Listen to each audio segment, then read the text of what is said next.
Good evening, everybody. Welcome. Thanks very much for joining this evening session of talking about socialism from a Marxist point of view.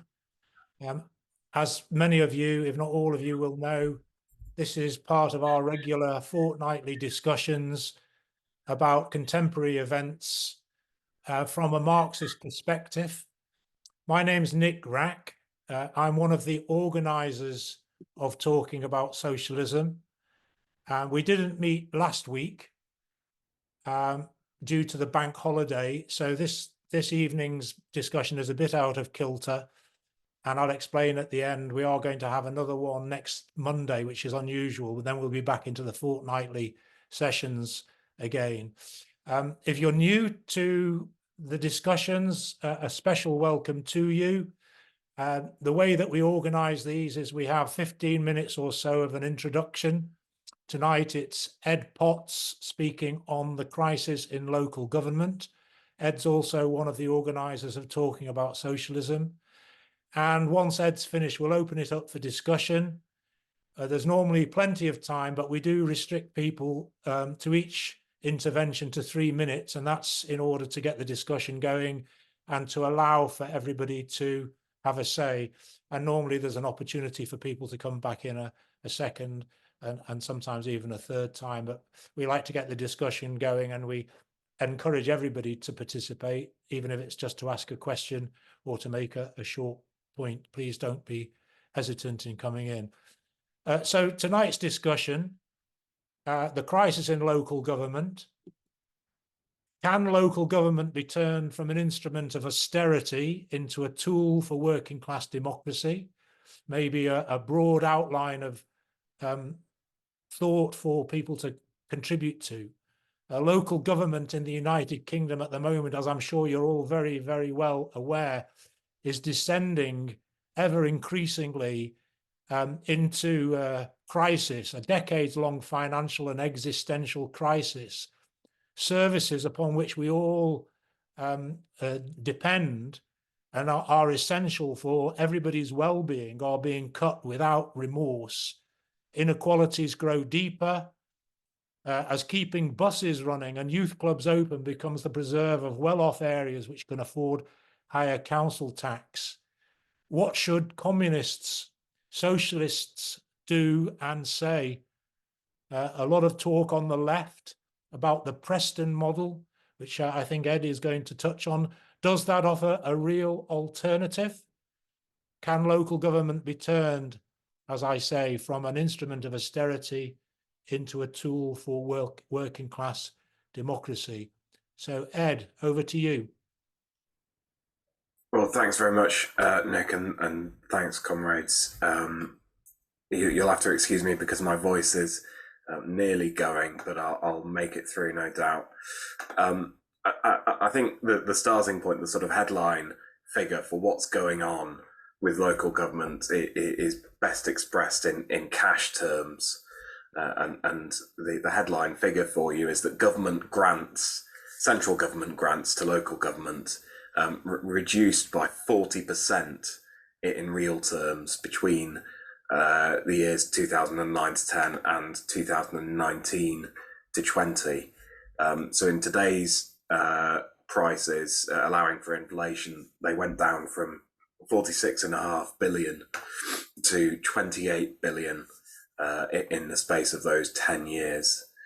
And that is, of course, in the abstract, maybe a difficult thing to quantify because those are such enormous sums of money that it's difficult to put a handle on what that actually means. But of course, for us, the significance is in people's services, people's jobs, people's quality of lives, which are markedly different depending on where you live in this country, and all sorts of other factors. And so it represents a drastic attack on our class and the services that people rely on to make their lives slightly more bearable under the capitalist system. And so we are in the midst, we are at the sharp end of a drastic attack by the government and by the ruling class. There was then a slight change of direction in funding in the pandemic years because, of course, central government was left with no choice, having devastated the fabric of local government and the fabric of much of our society through austerity since 2010. It quickly found that it was left with little choice but to respond to the pandemic by once again breathing some life into those areas of local government which had been allowed to wither by emergency funding. But I think it's abundantly clear that, like so many other concessions which we temporarily won or were allowed from the capitalist class in the context of the pandemic, things like greater flexibility at work, higher pay for a time, more control over the job market, like all of those concessions, I think it's very, very clear that any emergency funding which was temporarily re-injected into local government in the UK, there will be efforts to claw that back, and those efforts, in fact, are already underway. In preparing for this discussion, I was reminded by Will McMahon, who's on the call tonight, of an article that he wrote in, I think, 2013, 2014, if I remember correctly, looking at what was then described as the coming revolution in local government, and it was a report that was commissioned by PwC and the New Local Government Network. And so I went away and read it, and of course read Will's article, which I'll try and post a link to in the chat, because I'd encourage everybody to read it, see the direction of travel and how we've ended up here. But this line in particular from it, I thought, was incredibly relevant and incredibly frightening when we consider how it's not a simple accident that we've ended up where we are, but part of a deliberate design. And so this report in 2013 said, increased individual responsibility will be essential if social services are to be transformed from consumption-based models. A change of mindset is required in organisations, both councils and public service providers, that are currently geared up to supply services, not reduce the need for them. And so there you have it in a nutshell. The programme of the capitalist class over the last 10 years has been to change the mindset, as they put it, of local government, from being organisations, representative bodies that see themselves as there to supply services, into being organisations that reduce the need for services. And of course, it should be very clear to us by now, at the end of, as it were, one of the waves of austerity, that reducing the need for services simply means denying people the services that they do, in fact, still need. The issue at its core is one of democracy and of class conflict.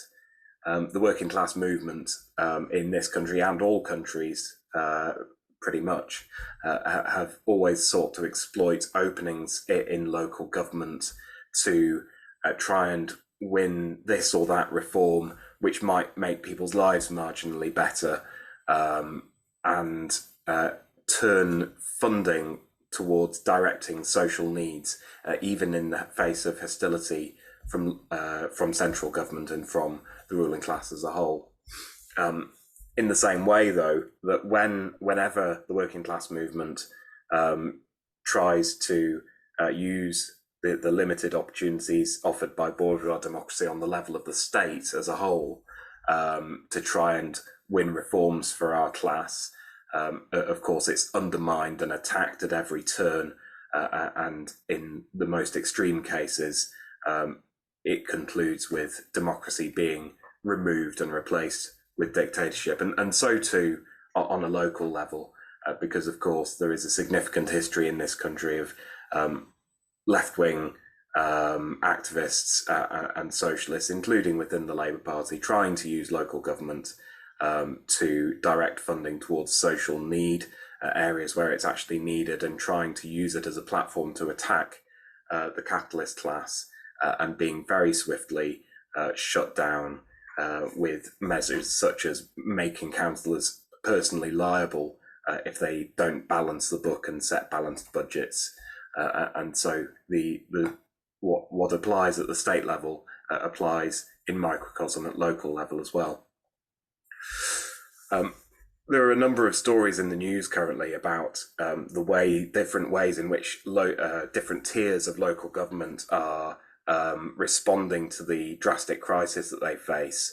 And without going into too many of the arcane details of parishes, districts, boroughs, unitary authorities, and all of that, because there simply isn't time. But one thing that is an interesting and I think a feature that's worth paying attention to is the tendency now for parish or town councils, which are one of the lowest tiers of government, to take over funding for services which have been cut. And they do this by raising what's called their precept of council tax. And so council tax is generally collected by your unitary authority, so one of the upper layers of local government. But other layers and other special bodies can set their own precepts, so they can add on a bit of council tax to be collected. And so there are stories in the news of, for example, small cities cutting bus services to outlying towns and villages, and the outlying towns and villages are responding by, in the only way that they see possible, to maintain the bus services that they depend on to allow people to get into the big town or the city nearby. And that's by raising their council tax in their local area and obliging the people to pay for it themselves. I think there's two things that we should observe about this, and the reason why it's relevant. One is that for every story that you read in the news of a service being so-called saved in this way, there will of course be many services which simply disappear without a trace, because there's no parish or town council willing or able to maintain it. People simply don't have the money. And the second is that there will obviously, in a class society, a society divided between a class which owns the means of production and a class that doesn't, there's obviously going to be a huge disparity between the means of different parish or town councils, the means of different areas. Richer villages and towns increasingly, I suspect, are going to end up with services that to some extent meet their needs. Poorer areas will end up without them. There are also, of course, many areas of the country which don't even have parish councils. It's also telling that if you look at the statistics of how much council tax is being raised, the areas which appear to have the highest precepts, so the extra bit added on, seem to be towns in Cornwall, which historically has had some of the most deprived areas, not only in the UK, but in Western Europe as well. So what should communists be saying and arguing for instead? Well, I think there will always be a need for local delivery of services and initiatives in the broadest sense to improve people's lives, their built environment, to protect green spaces, promote local culture, provide education and care, and things which are commonly seen as perhaps less essential, like keeping museums open, preserving local history, which are still really, really important. And of course, many of these things in the communist society that we want, they would perhaps be delivered at the lowest or the most accountable level of government, because we want to see a society with lots of autonomy and accountability, of which we have so little under this system. And our starting point, rather than simply asking for Labour councillors or Green councillors or Lib Dem councillors or even Tory councillors simply to cut a bit less, to do what they can to shuffle funds around in order to mitigate the impact of this drastic attack on our working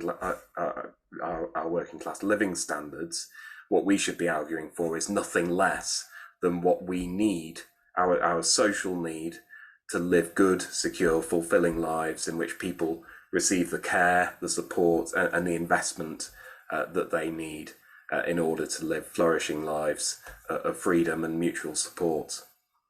I want to just talk briefly about the Preston Model, which has been held up as an alternative to the programme of austerity that's been forced on local government, and in particular it was held up as a beacon of progressive policy under the Corbyn leadership of the Labour Party.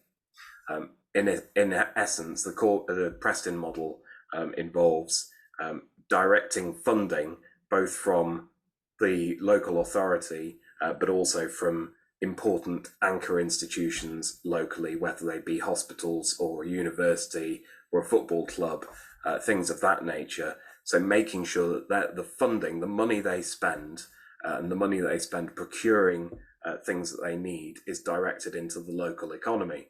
So if they need to employ cleaners, they do it through a local cleaning business, and so on and so on. Of course, when you think about it and take that kind of policy to its logical extension, it's a model that depends on there being a core and a periphery. So it depends on there being wealthier areas and more deprived areas. So-called community wealth building, which is another principle that's talked about in the Preston model, cannot actually build wealth in isolation, because if you take Preston as a model, if all the institutions that spend money only get their services and the things they need from Preston-based businesses, then it will, of course, undoubtedly mean that less wealth is being transferred out of the city to London or the southeast, which is one of the big disparities of inequality within this country. But it also means less money is making its way into areas surrounding Preston, which are even more deprived than Preston is itself. And for those areas, whether be they Blackpool or Burnley, in fact, Preston is the richer area, which is draining their investment and their human capital. And if we think about it even further, a step further, if every borough in the country did it, then it may well result in more small cities, especially in historically deprived regions, occupying a somewhat more level playing field relative to London and the southeast. But the locus of inequality isn't going to be abolished, it's just going to be shifted elsewhere into those hidden nooks and crannies. And so it doesn't at all solve the social question and solve people's real needs, which are caused by the lack of funding available, which is, of course, a reflection of the class division of society. I'm just going to conclude by asking people to do something perhaps a bit different to what we've done in previous meetings. Of course, I'm sure people will want to, have contributions and ask questions and say things of all different kinds. But I thought it might be interesting if people just had a think about their own experience of local government and what's changed over perhaps the past 10 years, perhaps even longer, and think about maybe a local service that you used to use, which has now been cut, why it made a difference to your life, and think about what a representative local government, something that actually listened to your needs, would do, and what it would mean for you. And maybe if people can think about that and talk about that, then it might give us an idea about what a communist program for local government might actually look like. And so I thought that would be interesting. I think that's it, Nick. Thanks very much, Ed. Crammed a lot in, as always, into 15 minutes. So I'm going to open it up for contributions. And obviously, Ed has posed a direct suggestion for you to comment on. I'm sure everybody's got experiences of cuts and how it's affected your lives or the lives of those around you. So there's several strands that you may want to think about. Is why are there cuts? Can the cuts be resisted? What do people think of the attempts in the past to stop the cuts? Can the cuts be stopped? And how does it all fit into our idea about transforming society? Bringing it back to Ed's question is, why do we need a different form of society to the one we've got, where this society, this system can't provide even the bare necessities locally? So for those that have been before, I think everybody will know. I don't know how you're watching, whether it's on a laptop or a phone, but somewhere on your screen, normally at the bottom, you will have a place where it'll say reactions, and you'll be able to raise your hand.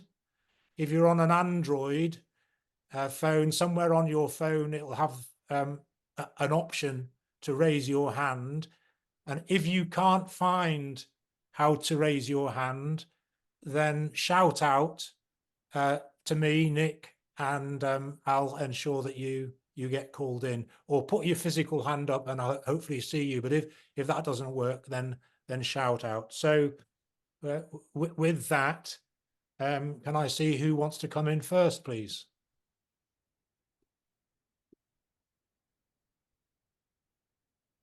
Will. Yeah, I can't get the electronic hand to work, but never mind. It worked anyway. Two experiences I had. The most recent one was when I was living in Barnet, where there was a library just down the road from where I lived, which was a really nice library, and which on occasion I used, that the council tried to close down, and an occupation took place. People began to occupy the library and wouldn't allow them to shut it, basically. And they sat in there for months and months, actually. And it was really interesting what came out of it in the end, because in the end, the Conservative Council, they weren't really supported by the Labour Party at that point. The Conservative Council made a deal with the local people, which was, okay, you have the library. You run the library, and if you can run it, you get some charitable grants, then you can have it, which is actually what happened. So that library is now still open. But the issue about that is that a library that kind of was previously fully staffed and had full services and did all that kind of stuff, the librarians were sacked.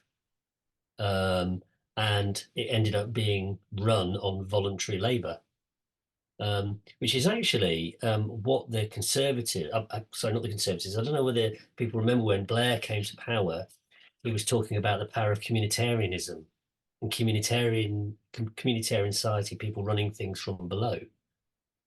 And so this was sold to people as a big victory, actually. And I personally am not so sure it was.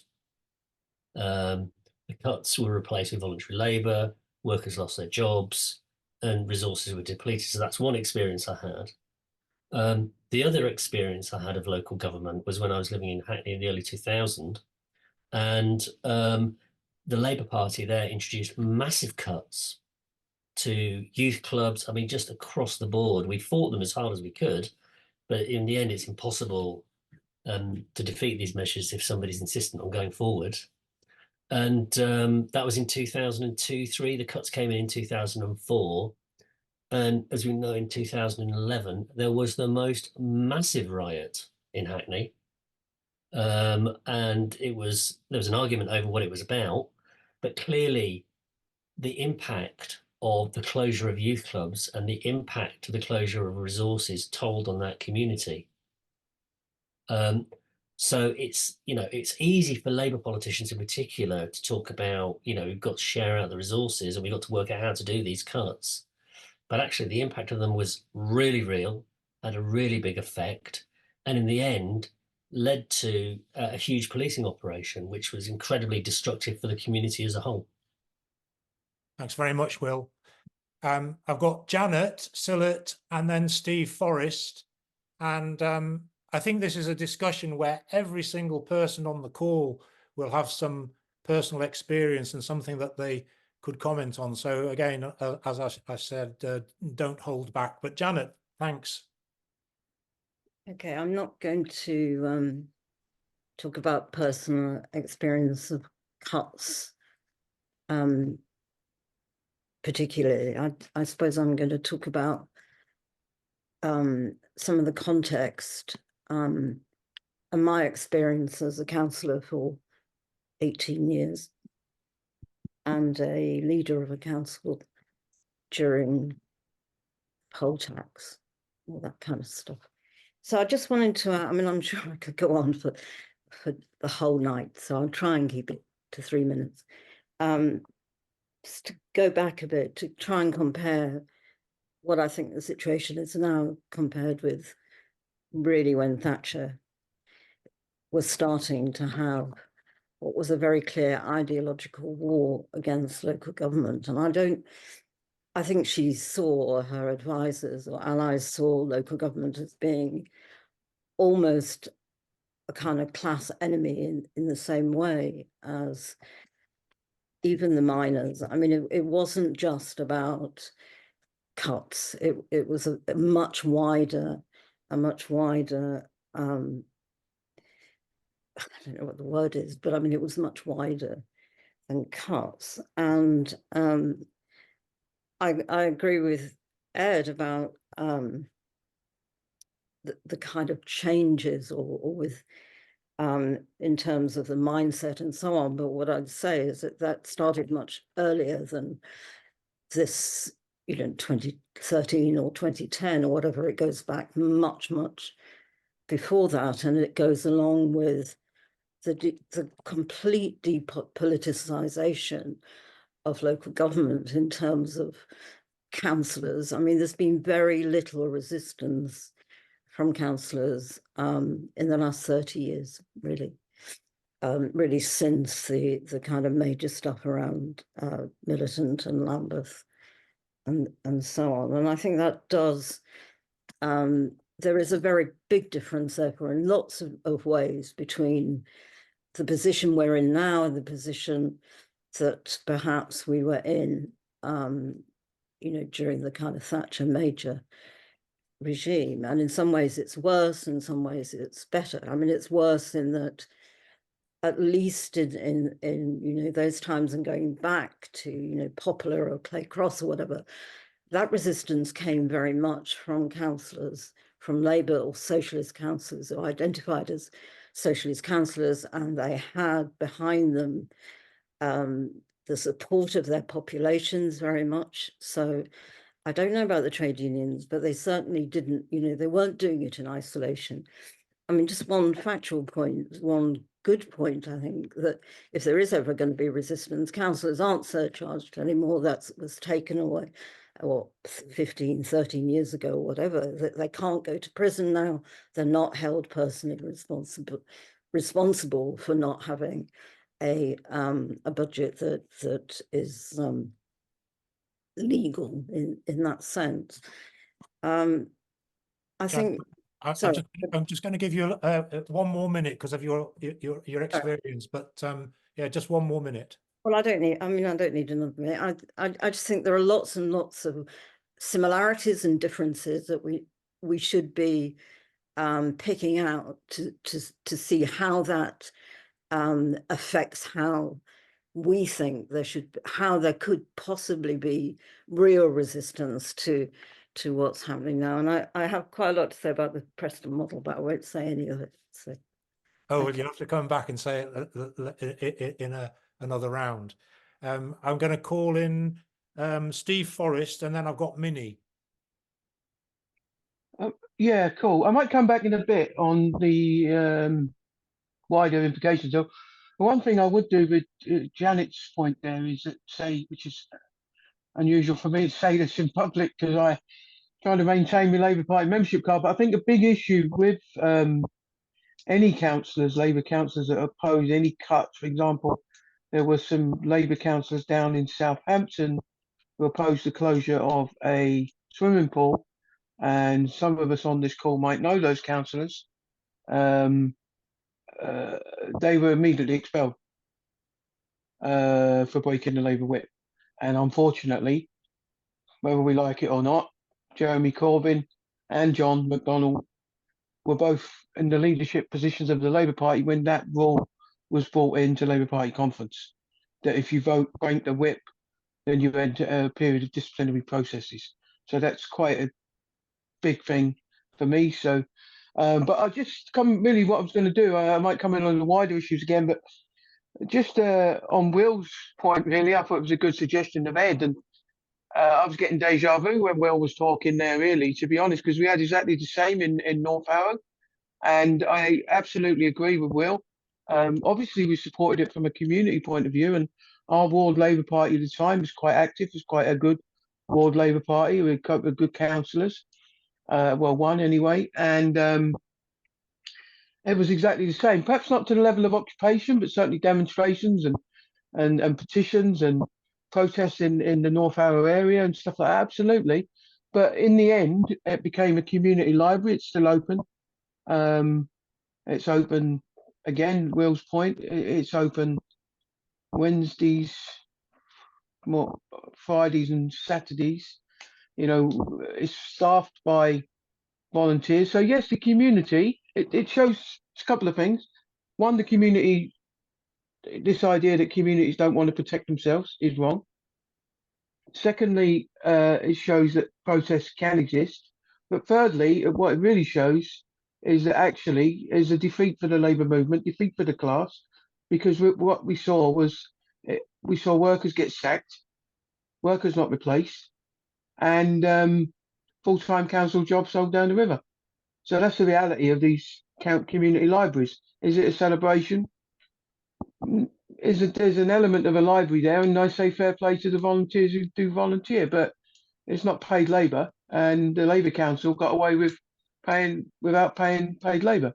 The other one that we have in Harrow, and I know it's very limited time, but it's mainly under the Tories, but this is up and down the country, and it is a way of making money. We have people here who are literally employed by the council, and they're like wardens. I don't know what you actually call them, but they're like agents of the council. They wear a uniform. They've got like a radio on. If you drop a cigarette, I don't smoke, but if you drop a cigarette on the floor or you litter or anything, it's an immediate £80 on the spot fine, right? So if you're anything, if you're walking through the park and you walk the wrong way because the right of way is not through the grass area, you get an immediate £80 fine. And they're deliberately employing these people. And I know for a fact that in the Harrow Council, these people are on bonuses and they're encouraged, and this to up the ante, get as many of these fines in as they possibly can. And this is a direct way for the Tory Council, but it is Labour as well, for the Tory and Labour Council to make more money because of the cuts. And who's the victims there? I mean, you shouldn't be throwing cigarettes and rubbish on the floor, but you shouldn't be equally getting charged 80 quid. And I mean, these are not trade union jobs, they're not PAYE jobs, they're self-employed on minimum wage and 0 hours contract. So the whole thing is a complete farce. So that's my experience, and thank you very much. Thanks, Steve. You come back later. Minnie. And I thought I had nothing to say. Cheers. Minnie. Yeah, Liverpool. We've had loads of cuts. We've had libraries gone part-time or closed, leisure centres being closed. More leisure centres are now being gone for. I can remember back in the day when the council had responsibility to set a fair rent. And I can remember as a single woman on a low wage that I was renting privately when I was younger, and a landlord coming and wanted to shoot the rent up massively. So I got the fair rent people and they set a fair rent. Obviously, you end up leaving anyway because these capitalists, they find other ways, to get you out through intimidation, etc., etc. Also in Liverpool, the Liverpool City Council set up what they called one-stop shops, which was where you could call in and, find out about your benefits, your housing benefit. If somebody died, they could be helped through the process. There's all sorts of any council service you can think. You could go in and ask questions. They've been axed. There might be a couple left. People would have to travel across the city. People who don't have access to the internet or phones, and they can't afford to travel on buses to get there. I can remember the poll tax, and I can remember being a student, and Blair had taken away housing benefit during the holidays. Grants were available at that time, but the housing benefit was taken away. It was the beginning of the end. And living in a room in a hostel and having to pay poll tax. But what there's, you know, and as for cigarettes, well, the council doesn't do anything here, and I'm not talking 1 or 2 cigarettes, I'm talking a street using an ashtray with thousands of cigarettes and dope ends everywhere. Right, okay, so I might come back in later. How long have I got, Nick? 1 minute left. Okay, yeah, I'll come back in later if I can, because I want to talk about free ports. About what? Free ports. Free ports. Okay, great. Now, All right. it's a free port. It's a corporate grab by the 1%. Okay. Well, thanks very much, Minnie. Does anybody else want to come in now? Have I got any other hands up? I'm sure there's. Okay. Nick, Well, Nick, John. Yeah. John's yeah, got thank his you. I've hand. got John Fitzgerald and then Soraya.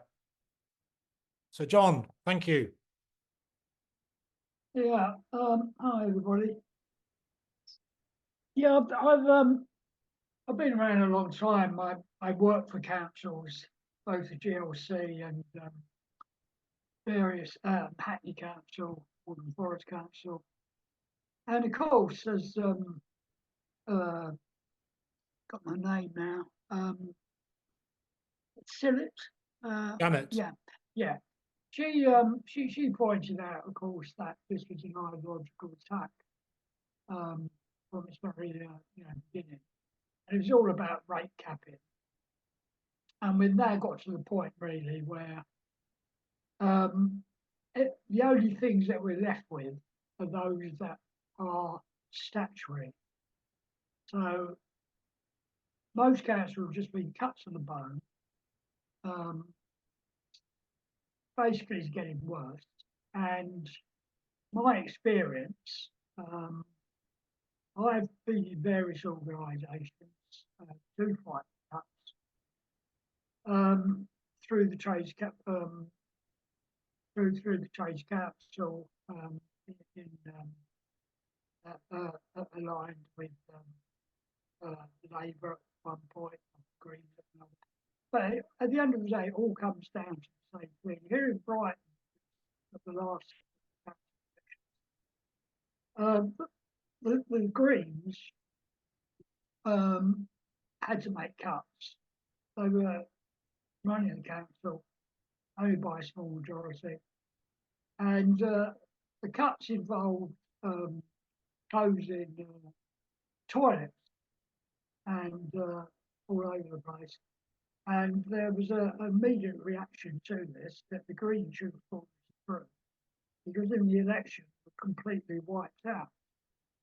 But now we're having Labour in the council because they've wiped the Greens out, and having to do the same thing. As far as as far as I know, there's quite a lot of councils that have commissioners already sent in. Some big councils, I believe. It would just be cut to the bone.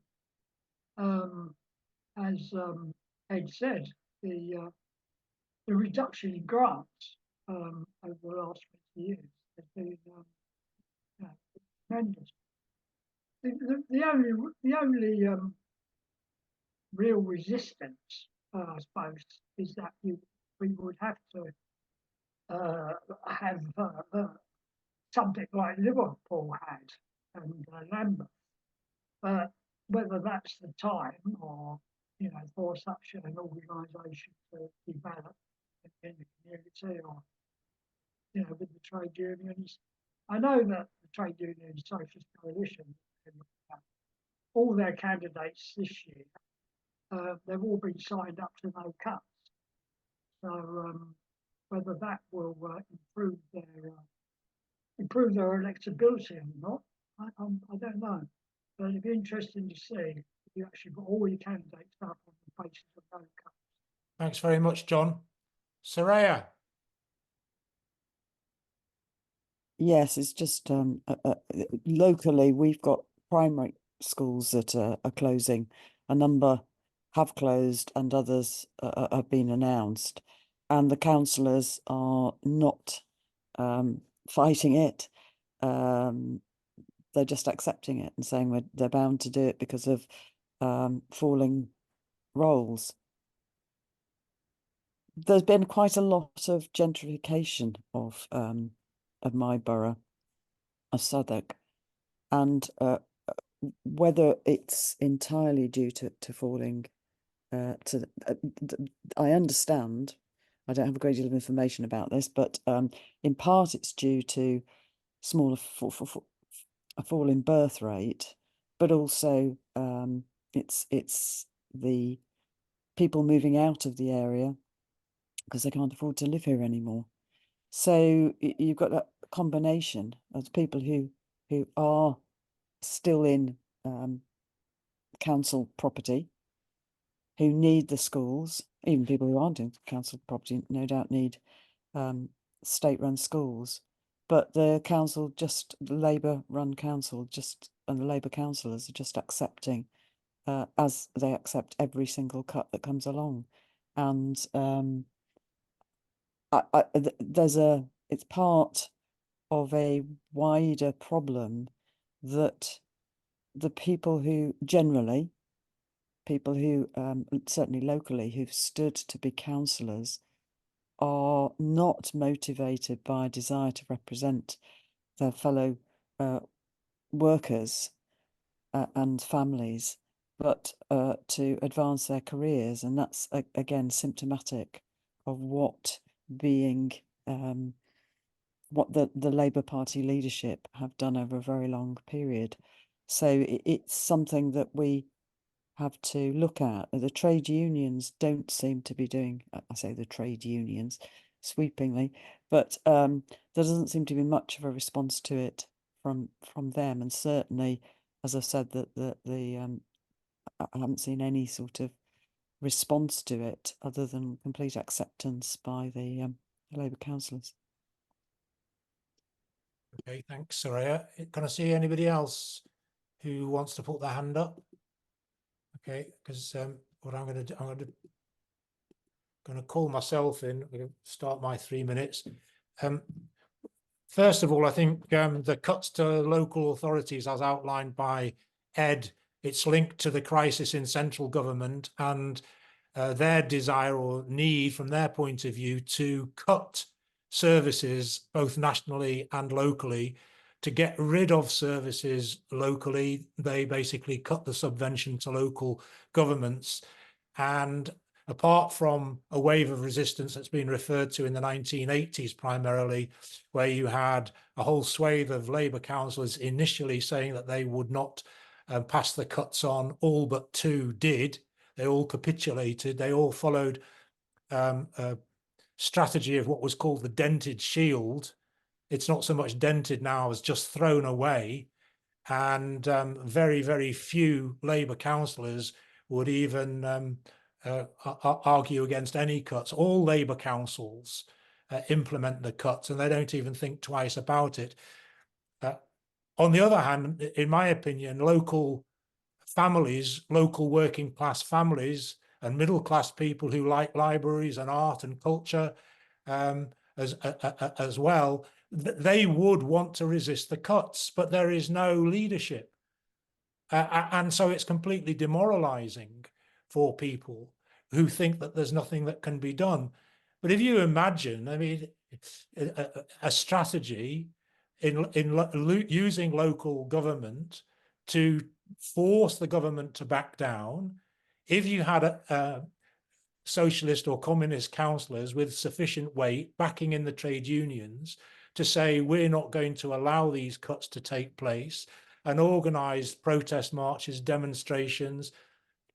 London on its own, with all the Labour councillors, if they were determined to resist the cuts, could bring down the government. But they just don't want to do it, because the question then is, well, what do we do once we've brought down the government? What you've got now is Rachel Reeves basically saying we're going to implement exactly what the Tories are implementing.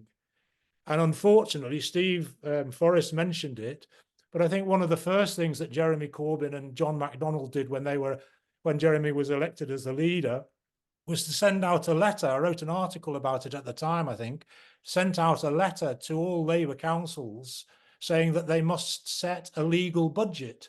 That was, one that didn't break the rules. As Janet says, you're not individually liable any longer. So Labour councils could set illegal budgets. They could mobilise people behind them, and they could refuse to cooperate with commissioners and so on. And if that were all linked together, there could be a massive, massive wave of resistance across the country. But until we build some sort of party that's capable of doing that, linking up with people inside the trade unions and communities who are prepared to take that action, I'm afraid that it looks very bleak indeed. So Matthew Jones. Hi, comrade. Sorry, I was on another call. I think the thing is, actually, it's worse than that. I mean, the thing is that actually what's happening now, because of the issues in terms of the provision of services, plus, of course, the squeeze on local government financing has been seen as one of the areas for government cuts over the last decade or more. The councils are now using what obviously is referred to as Section 114, which is essentially declared bankruptcy. They're incapable of actually carrying out the services that people want, but they legally have to produce. For education, for adult care, etc. They're actually legally supposed to carry out. So the thing is that you're now looking at a situation in which I think something like at least a fifth of all councils in England have said that they are on the point of entering Section 114. And you have the largest council in Europe, Birmingham, having done so, having declared that a few months ago. Now, of course, the response of it, as you say, is the response of Reeves, the Labour Party, is to say, well, we don't care. We don't give a shit. And what that means, of course, is that it's both the question of a major attack on all the services that each of those councils provide, more over and above what else is happening, plus, of course, a mass asset stripping. I mean, what they'll do, of course, is to have a fire sale of all the council's assets, and this is what's coming through. And it's also, I mean, it's even happening here in Scotland. Essentially, we're seeing vast, a degree of cuts now, which are equivalent to that. It's getting to the point where the council's actually sort of abandoning stuff. I mean, if you go through Glasgow, it's sort of littered with abandoned public buildings. It's astonishing. And it's only going to get worse. I mean, councils I know have said, well, it's actually at the point where we could declare, could declare effectively. I mean, obviously, it doesn't exist in Scotland. The legal system is somewhat different, but it can declare effectively the same thing because they don't have the money to continue to produce the services that are legally required of them. And it's then a question. Well, okay. The problem being, of course, is that nobody's actually addressed them. As I say, the point of the Labour Party is just to carry on and do the work of the Tories. The unions are not saying anything. And the problem historically, of course, is that you look at any campaign to save services, actually, it's been left to people who actually use the services to fight. Unions have never seriously fought against service closures anyway. That's the problem. None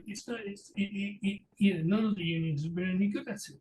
And it really, as you say, it's a question of the left, and in terms of a political party to actually take this up, because it is getting to the point where the system is collapsing. The actual system for the provision of key services to vast numbers of people is on the point of collapse. Thanks. Right. Thanks very much, Matthew. So now I've got Will, and then I've got Minnie. So Will, you want to come back? Can I just, before I call Will in, can I just make sure I've not missed anybody? Yeah, please put your hand up or shout out if you want to come in if I can't see you. So I'm going to get Will and then Minnie.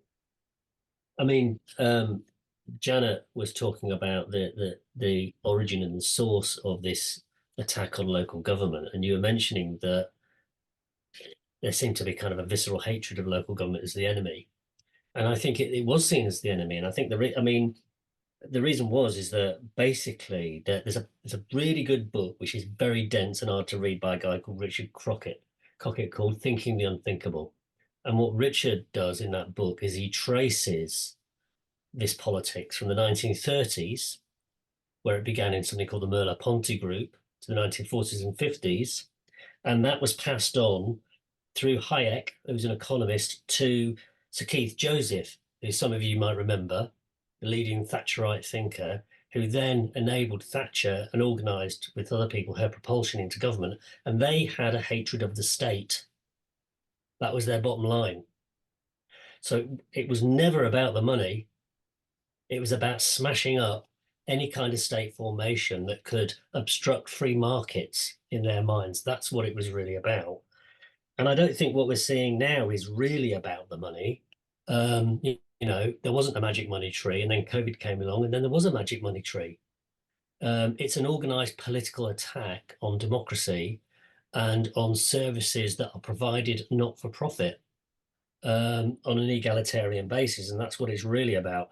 And the end point of this is, in some of the work I'm doing at the moment, I'm talking to some of the most vulnerable communities there are. And I was speaking to somebody from Age UK the other day, and she said the middle market in care homes is disappearing. Only rich people are going to be able to afford care homes. And I said, what about local authorities? She said, well, the best they can do is 300 quid a week. She said, the problem is, though, is that many working class people can't afford 300 quid a week. And I said, well, what's the result of that? She said, people are dying at home. That's what's happening. And then on the other side, looking at care leavers, people who leave the care system, who are supposed to be supported by local authorities. And this just isn't happening anymore because local authorities don't have the money to pay for the personal assistants who should be looking after the care leavers, who are some of the most vulnerable people in the country at points in their lives. So the real human consequences are absolutely disastrous of this. And actually, it's about, really, my mindset is clearly, we need to turn the world upside down. Yeah. And we need to find ways of organizing in a party to turn the world upside down, because the consequences of Blairism buying in to Thatcher's notion of local government was to turn them all into business enterprises and business units, which cut off social services that people really needed, and to basically leave people in the gutter when they need the support most. And really, the world that we want to see is upside down compared to that, which is why we need a mass party, which is why we need a mass socialist party, in my view, that can actually have a democracy that's based on people in local areas deciding what their needs are and how they're going to be provided for. Not on the basis that if you live in a rich area, you get most, and if you live in a poor area, you get least, but on the basis that we redistribute local finances to make sure that people get the resources they need. Thanks very much, Will. Minnie.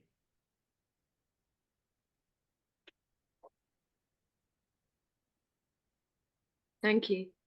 Yeah, I want to talk about Freeport. Liverpool is now Freeport. I think our Freeport area is 75-kilometre radius. It's huge.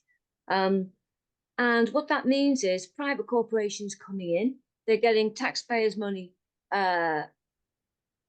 pushed to help set up tax breaks. They won't be paying tax for the special deals, I think, with special economic zones as well, that they won't have to pay tax for a few years, first few years. They can set their own, employment rights. Unions may not be able to move in. They might not even have to pay the minimum wage. There's so much going on. They are buying that. They're gobbling up land from local authorities who are cash strapped, like someone else was saying. Also, we've got, talking about deregulation. Yeah, working in a union, a nightmare when there was a ballot for education, because every academy chain has to have its own recognition agreement. Nightmare, So it's all about break it up. We've got Liverpool City Council's gone to special measures. We're paying for Tory commissioners. It's costing millions. I think there's 2 now. That's after all the cuts I was talking about before. We've had gangsters come in with shiny marketing videos, like what Will was saying, or something. Shiny marketing videos, which the Liverpool City Council went for. Oh yeah, you're going to build this, that, and the other. Fantastic. Next thing, you've run off with the loot, the OCGs, the criminal gangs. and the construction project collapses. And we've still got land in Liverpool left, sort of partly made, just land not even developed because of that. We've got, public buildings. Yeah, our public buildings in Liverpool now are now bourgeois hotels.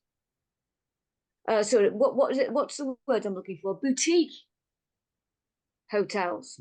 Yeah, we've got, yeah, and councillors don't care. Like, because it's Saray who said they really, really don't care that it's been passed that we can have a toxic chemical plant not far from here in one area of Liverpool, and apparently that the Freeport is going to be sort of enabling that. There's the regulations, deregulation. It's absolutely shocking what's going on.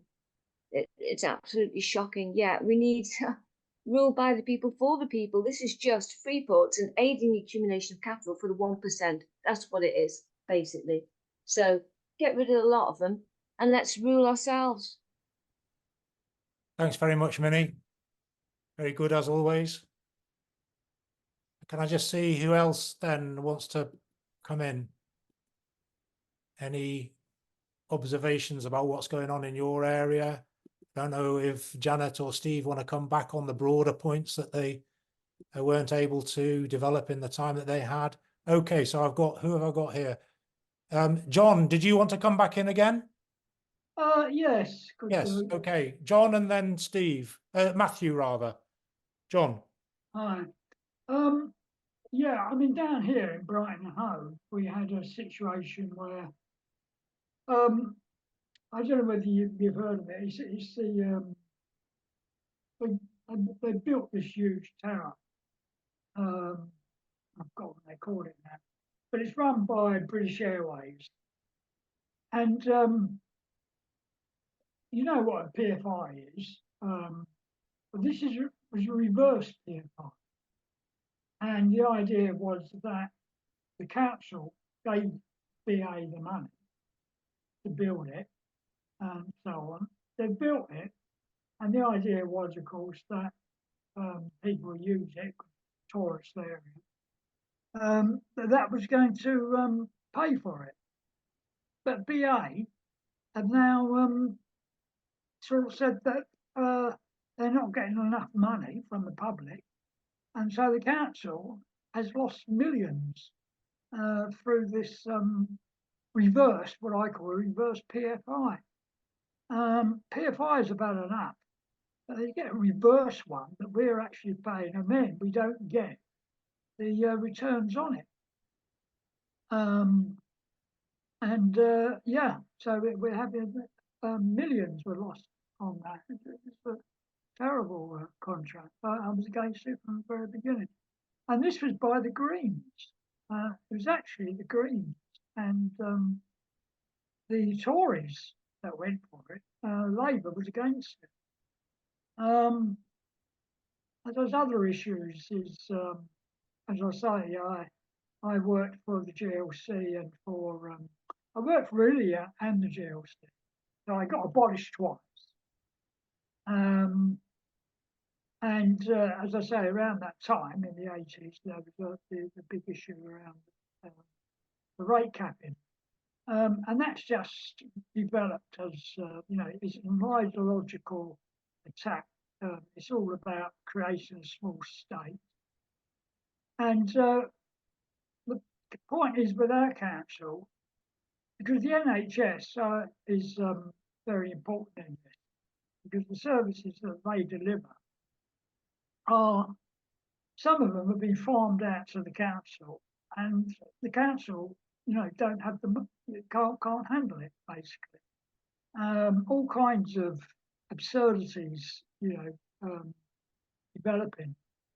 And they're pushed into situations where they actually, the council is selling their, hospitals, things like that. Not the hospital itself, but the space, the actual land, so on. So, yeah, it really is horrific. I mean, as far as having some kind of... I'm going to have to ask you to right, yeah.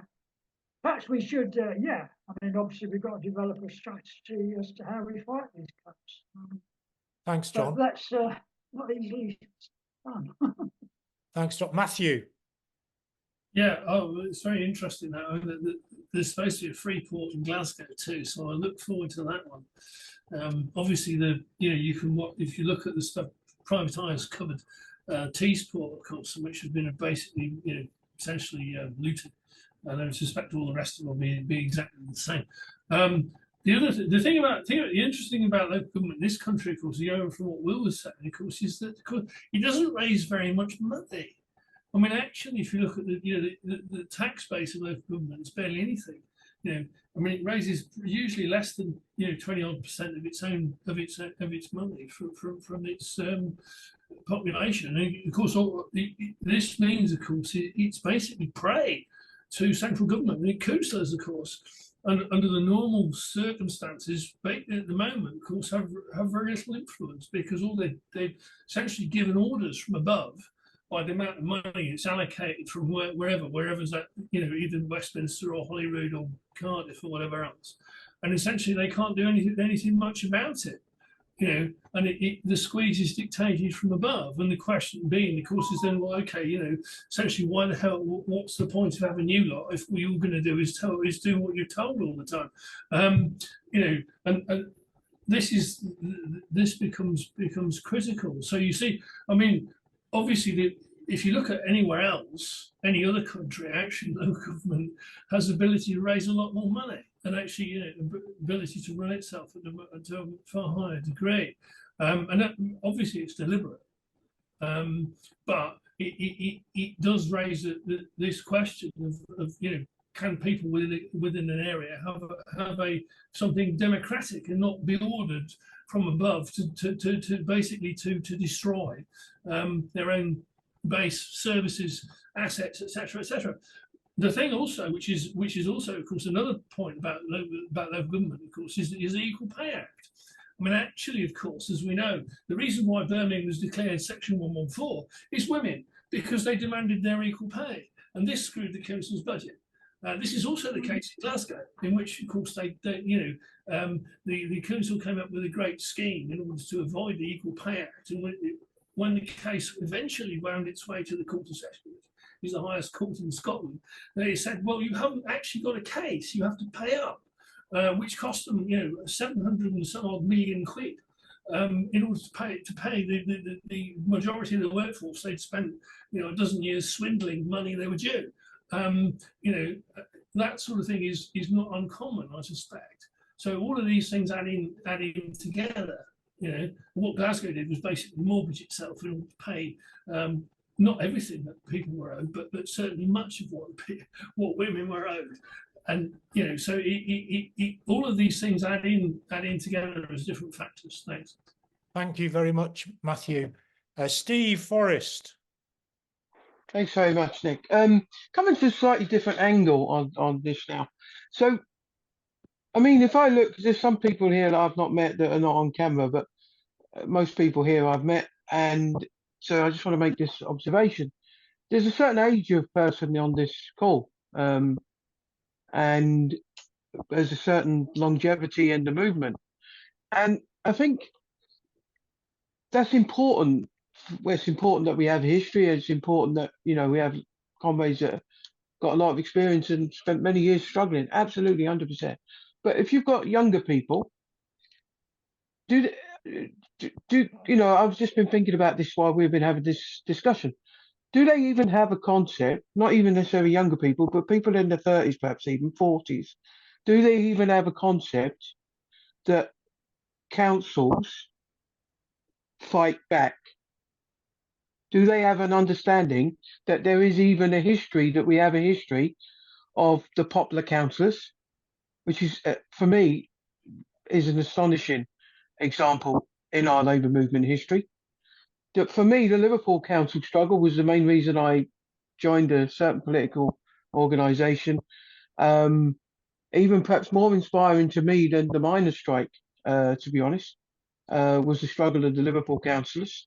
Obviously alongside Lambeth, a lot of the others were, went by the wayside. But Liverpool in particular, but Lambeth as well. And then, you obviously got the Clay Cross councillors in the 70s. And then there's other examples that we all know.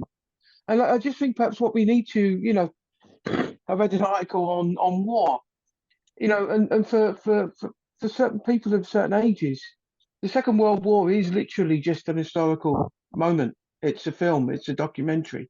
It's not living memory in any way.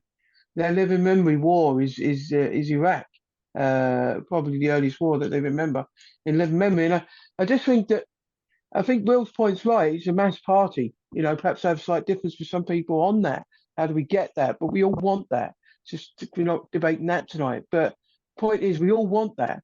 But perhaps one way of getting that is to find a way. And I think discussions like this are vital. And that's why I really enjoy them. But I think there's some way we reach out to younger people. We reach out to perhaps people involved in the sit downs that me and Will witnessed in keeping local communities, to give them an understanding that there is a history in our movement, there is a history in our party of councillors standing their ground, being prepared to lose their houses, or in the case of Poplar or Clay Cross, go to prison. He was a future Labour leader, ironically. And I just think that's, perhaps there's not enough known that we can all talk about Preston Model, and I think that Ed's lead-off was brilliant, but we can all talk about the Preston Model and the free ports and all the other ideas that we've all got, which is great, but maybe we just need to work out a way of conveying that we have stood before as a class, we have worked with councillors that have been prepared to take a stand, and maybe we just need to convey that history doesn't just begin with perhaps the election of Jeremy Corbyn. Thanks very much, thanks. Steve.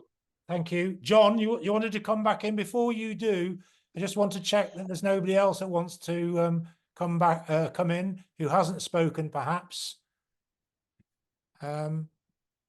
Okay, so John, did you want to come in again?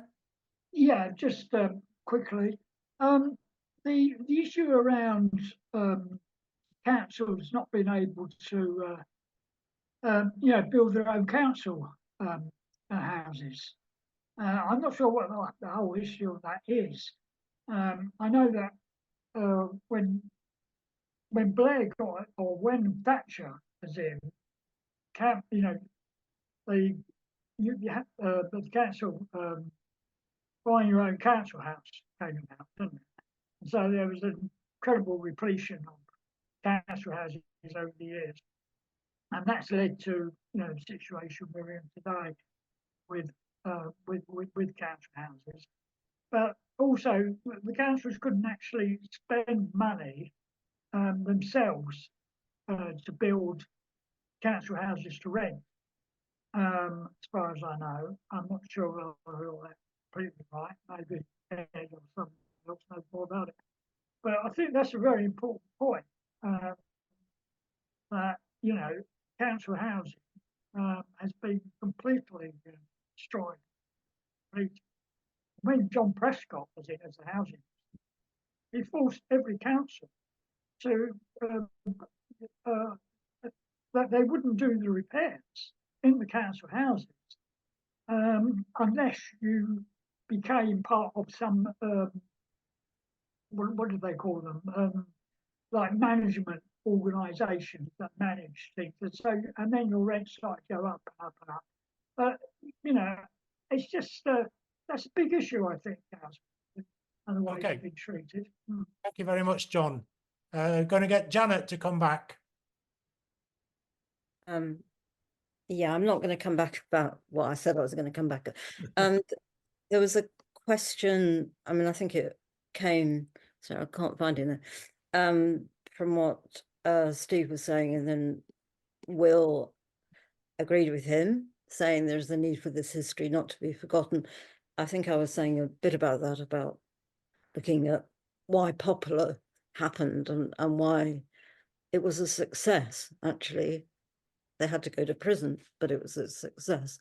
But also I need to get people to campaign for the services. Now, I think if we look at the Corbyn era, and what Steve said was, and Nick was was saying was true, that MacDonald and Corbyn, that letter was extraordinary. I mean, it wasn't just saying that councils, Labour councils as in the administration in control must set those legal budgets, but even in opposition, you were not allowed to vote against that. But where there was resistance, and it wasn't to do with Corbyn actually, although he made some tentative moves, was around the resistance to the wholesale sunning off, and it fits in with what Minnie was saying as well, the wholesale privatisation of whole estates. And there was clear resistance to that, not from Labour councillors who were invariably the ones doing it, but by a whole consortium of groups, people like Defend Council Housing and so on. And in Haringey, it worked. And I think what's happened in Haringey since has not been such a success, but they actually stopped what was going on in Haringey. And, maybe we need to look at how that resistance to those developments was able to gain support from the community, from residents, from particular groups. Again, I'm not sure about the trade unions. I can't recall that the trade unions took a leading role in this. I mean, they might have provided information and so on, but they certainly weren't at the cutting edge, the forefront of that resistance. And we haven't really talked much about the trade unions tonight, though people have said they've been pretty useless. I think it would be useful at some stage to look more carefully at the role of particularly Unison, Unite and the GMB, because I think it's pretty disappointing, is that the right word? But just look at what happened in Southwark, in Haringey and so on, to see if there are some elements there that have some hope in them. Thank and you. that does go back to Poplar as well, I think. Thanks very much, Janet. I'm going to call, unless there's anybody else, I'm just going to say a couple of things myself, and then I'm going to invite Ed to come back on what's been a very wide-ranging and interesting discussion. And there are also, I'm sure, Ed, you've spotted there are quite a number of comments in the chat. But it seems to me that if you take out the blip of the Corbyn years, and even that, as we've said, in terms of local government and resistance to the cuts, is perhaps a very black mark against Corbyn in there and MacDonald in their refusal to allow Labour councillors to oppose the cuts in the council chamber. But the deterioration of Labour councils, even people on the right wing of the Labour Party would have opposed cuts. Now they just accept it and nod it through. And it seems to me from local experience and looking nationally that, as Soraya said, it is a career path. You become a councillor, you get on the local cabinet of the local council group, and you add that to your CV, and you stand then to become a Labour MP, where you're going to follow Rachel Reeves in Parliament in voting for more cuts. And what we can anticipate with a Labour victory is that there are going to be big struggles between local communities and workplaces, factories and so on, with the Labour government and public services like the firefighters and so on. And we, as socialists, there are lots and lots and lots of people who agree with the ideas of fighting back. And we need to find a way of getting organised, bringing those people together. I think it's good that Tusk is standing candidates on the basis of no cuts. I think their programme needs to go further.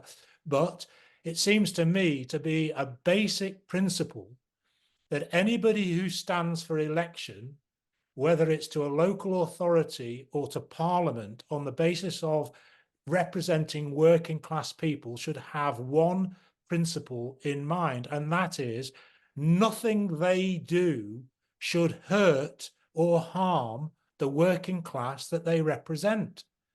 And if you bear that fundamental principle in mind, it means you cannot vote for a budget that passes on cuts. And you cannot vote for a budget in the council chamber that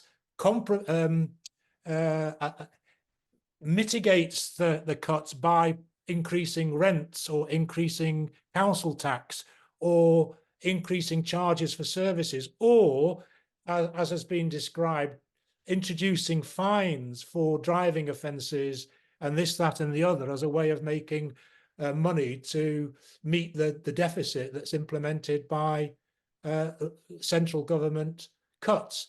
And that would be a basic starting point for any working class party. And we could agree with others that perhaps don't agree on all the points that we raise here about changing society and having a new society. But anybody that wants to represent working class people must say, this is a line in the sand and we're not prepared to cross it. And if that means losing the Labour whip, or being expelled from Labour, then so be it. People remember Poplar Council and the Poplar councillors. They don't remember the other councils that increased the precept and so on. And so that's what we've got to do. We've got to find ways of explaining the history, educating people about the history, and reintroducing some of the slogans of the past which have been lost. I did want to make one brief point, just perhaps to come back. I don't know whether it's a difference or not between me and Will on the question of the Keith Joseph attitude on the state. I agree with what Will's saying, but I don't think it's nothing to do with the money. I think that their attitude for a small state is linked directly to their idea of free market and protecting profits and boosting profits. And it's not a surprise that cuts really started under the Callaghan government and the IMF loan and so on. And cuts have been going on for a long, long time, both ideologically, but that ideology is based on concrete reality in the economy, in my opinion. With that, I'm going to, maybe we'll come back to that in a different discussion. I'm going to ask Ed to come back. Thanks very much, Ed. Thanks very much, Nick, and to all comrades who've contributed. There was a really interesting discussion, and of course I can't possibly respond to all of the points, but one thing that in particular was raised, which I didn't cover, but was very properly raised, was the issue of large local authorities currently facing bankruptcy or in bankruptcy. And I think that should be a wake-up call for all of us, because of course we are now at the tail end of 15 years of the austerity drive, and we've had the experience of Corbynism, which, as has been described, was at best ambivalent on the issue of local austerity because of the letter that's been referred to, sent by, I think, John McDonnell and John Trickett, who were held up as supposed leaders of the left-wing movement, telling people not to bother setting illegal budgets. And I think we need to recognise the position that we're in, and how much the horizons of our movement have been limited. Our wings have been clipped over time, because if you go back 100 years or more, you can find photographs of when rising Labour councils opened public libraries in areas that had never had them before, and those openings would be attended by crowds of working class people filling the streets, because they recognised that although it was, on one level simply a library and didn't represent them coming to power, and didn't mean that there weren't still rich people and poor people, didn't fundamentally change the order of things, it was a significant gain for their class. It was something that they'd demanded, they'd voted and organised for the people who were going to provide it for them, and they'd put them in power, and then they'd achieved that thing that they wanted. And now, of course, we're in a position where Birmingham, as part of its bankruptcy difficulties, is considering selling off the enormous new public library building that it was so proud of only a few years ago, and it's either going to have to sell it outright to the highest bidder, or it will have to operate some sort of leaseback scheme to the private sector, and so I think it's important to recognise it from the discussion. It seemed to me that listening to everyone's experiences, that everybody here has a history and has experiences of local government, because inevitably it's one of the key ways that our class it interacts with the state, because we have no option but to do it. And people's history and experiences that people have had is one of struggle, fighting our local councils to get what we need, despair at useless representatives who've done nothing to defend or speak up for our needs, and of course of various struggles that have taken place which have employed different tactics to try and defend local services and on a more fundamental level to defend the limited local democracy that we have, the idea that people should be in control of their own lives rather than that control being handed over to unelected bureaucrats and people who want to determine what it is that we do and don't need. Arising out of those struggles have been lots of different tactics employed, many defeats, a few outstanding victories, and a lot of ambiguous experiences that people have talked about. But they're all things that we can learn from in order to develop our tactics and to fight back. I think in terms of what we're calling for, it's clearly not a return to some pre-2010 or pre-1980 utopia. We want something completely different, which is a local democracy, a genuine local democracy, through which we, the majority in society, can, as Will puts it, express what our needs are and decide how those needs are going to be met. Or as Minnie puts it, get rid of the lot of them and rule ourselves. But to do that, to work towards that, we obviously need a mass democratic communist party to start tying together all of the strands of resistance that do exist and crop up here, there, in little pockets, resistance against this ruling class offensive, and try and arm it and steel it with the ideas and the programme that we need, our class needs, to take power and to reshape society in the interests of everybody. And that's what we should be calling for. Thanks, Nick. Thank you very much, Ed. Well, thanks again for introducing the discussion. Thanks to everybody who contributed, and thanks to everybody else who came. Everybody who did spoke, I just like to say, your contributions would make the basis of excellent articles without adding anything.